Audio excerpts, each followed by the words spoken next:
এই ঋষভ, এই এত টিল আজকে আমি কি এবারে কামলা? এবারে জামাই আমি।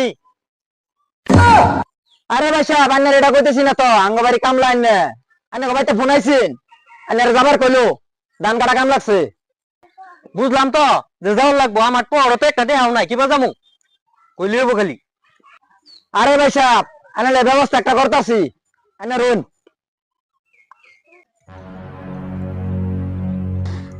আরে ভাই সাহেব, এই 2 জোড়া কাপড়,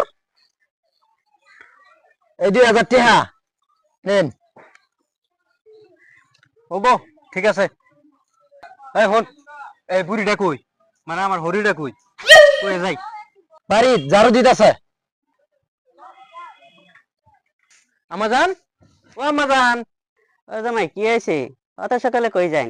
আমাজান মানে বাইর থেকে আব্বা কল দিছিল, বাইর বলে ধান কাটা কাম লাগছে, এদিকে যাওন লাগে। আরে জামাই আজকে রাতটা থেকে যান, রাত করে পোলাও মাংস বানায়াম, সে রাতটা থেকে সকালে যাবেন গে। না আমাজান, আইনের বেডিও কল দিছিল, যে বেই হোক আজকে যাওয়ানি লাগবো কইতাছে। আচ্ছা জামাই যান, আনের হালায় আনের কি কি দিল? না আম্মা, আইনের পুলায় এই দেখুন আমার দিছে সিরা 10 টাকা আর সিরা 2 জোড়া কাপড়। কি 10 টাকা লুট সিরা দিল আর 2 জোড়া কাপড় সিরা দিল? হ। আচ্ছা জামাই রোন মোবাইলটা বার করুন।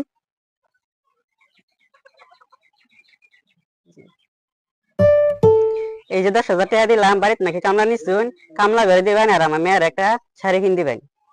ও জামাই, আনে টেহারে দিলাম, আনে হরে যে কবান নে, আনে হরেন থেকে চুরি করে জমাইছি, আনে লগে জমাইছি টেহারে, আনে যেনকে বাজ যাবেন দিয়ে দেম বলে। ঠিক আছে আম্মা, কিন্তু শ্বশুর আব্বা কো দেখতাছি না যে।